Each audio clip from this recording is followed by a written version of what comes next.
Good day mga kamigs, kalagawan gid balaya sa amon. Nakalabot kami diriya sa may Sky Spot, Barangay Babiera, Sagay.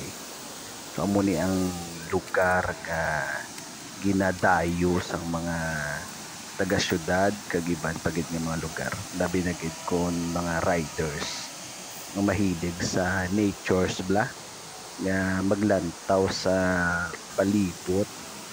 So amo ni ang Sky Spot, kape and campsite.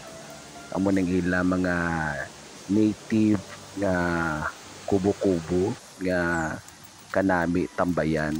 So updan nyo ko sa paglibot sa sining lugar. So makita nyo gid ang katahom sang natures, no, mga natural nga mga hilamon kag mga bulak nga nagatubo sa duta kag mga kakahuyan sa kalasangan.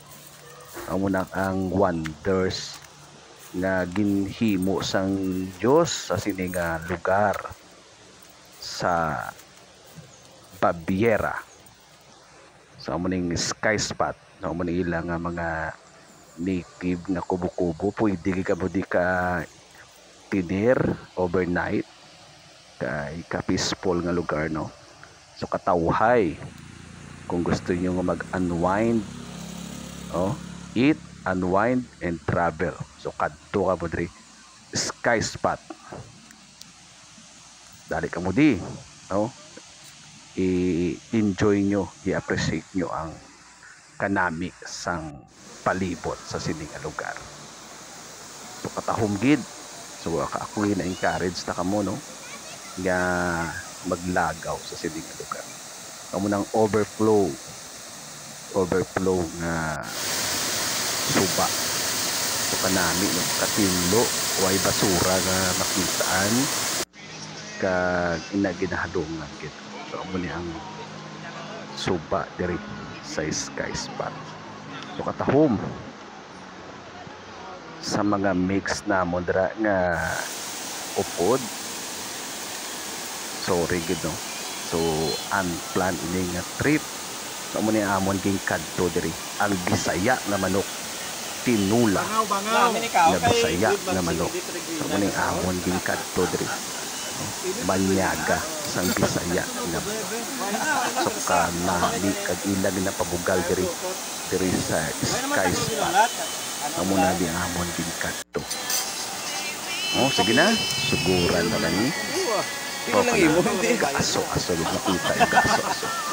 So ara si Pastor Momo, no, siya gid yung amon nga master sa nagawan. Driver na. Kami lang yan gaupod-upod sabay sa trip. Kanami kagat na iti Pastor Momo sa tinula. Tapos lang panyaga, no, dayon pangapi alsa lang buli piyak na lamisa kag pulungkuan mangapi kag magpahunay-hunay sa kabusog tapos hindi ka magpauli mga pita.